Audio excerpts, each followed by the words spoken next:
My next guest comes from a legendary showbiz family. She co-starred with an extraterrestrial and recently portrayed Amy Fisher. Please welcome Drew Barrymore.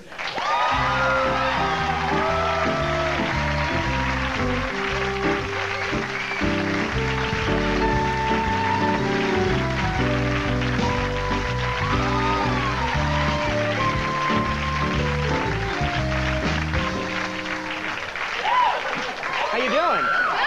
Good. You look great. I'm fine. I'm doing all right. Good. Getting you look by. great. Well, thank you. This thing zips up the back. Easy to get in and out of. You look terrific. Thank you. Now, listen, I don't want to start off on the wrong note. I don't want to be one of those talk show hosts who's always gushing, but you, of the three Amy Fishers, I think yours was by far the best, right?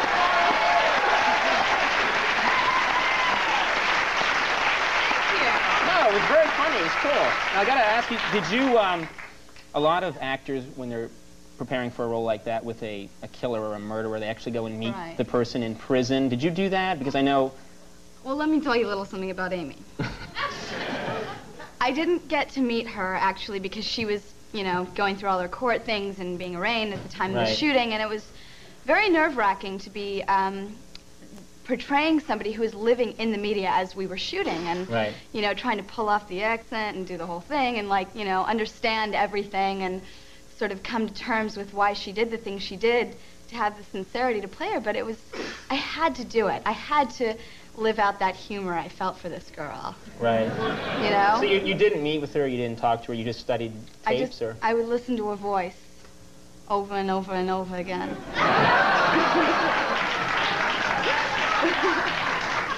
No, all right. Well, it was a very funny portrayal too, which a lot of people wouldn't have gone that way. Oh well, I tried to bring the humor into it, you know. I'm trying too. You understand? Yeah, right. Not always easy. It isn't. That it isn't. But it was fun. It was a. We had a really good time. We had a really good time doing it. I sort of started to go a little crazy after a while being this girl, but the humor was what kept me alive. But I've noticed. I mean, you've certainly departed a lot from the image that you had as a child. I mean, right now you're doing the guest jeans ads. Yes, I am. We actually have that photo here. If we could put it up. Can we see that? There we go. Ow! Ow!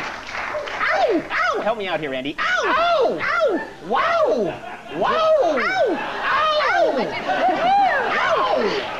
Drew, I'm sorry, but it's on the cue cards. I have to do as I'm told. We don't lie on this show. Everything's written down for me. I see. The network is so scared. No.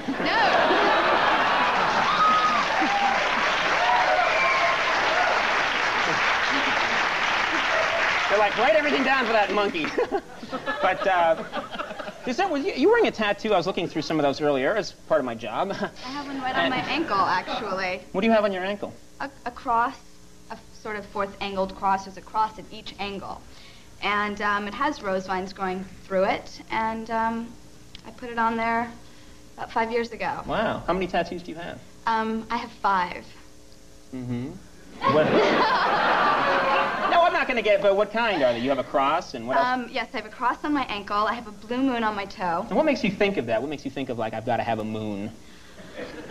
Well, what made you think of it? No, I don't know. I'm just saying. What made you think, okay, I've got to have that? It's a pretty permanent decision. Actually, a friend of mine, we were walking past a tattoo shop one day and went, let's get matching tattoos. Mm-hmm. And that's how it happened. Oh, cool. And it's still there. Right. So... You're not those fake kind. I get the fake kind a lot. I have those too. Those are a lot of fun. And then I have cherubs growing. I hope they're not growing. Along the base of my back. All right. Oh, yeah. What are you doing now?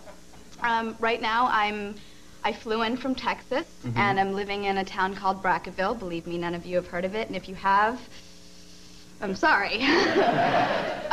We don't even have a mailman. We have nothing. And but it's great because you're very at one with nature.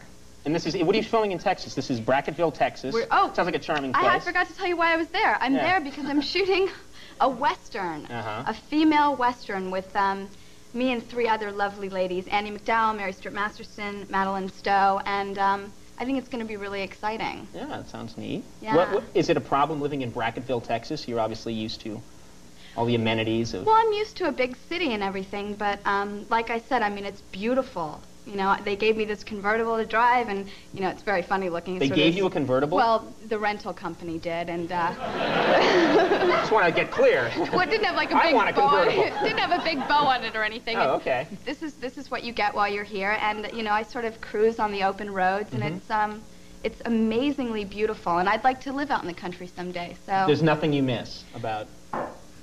7-Eleven. I miss the 7-Elevens. All right. Don't we all? Don't we all? All right, well, we're going to have to go. Thanks very much for coming on my first show. Thank you for having me. It was a real honor. Thank you. And we will be right back with Tony Randall.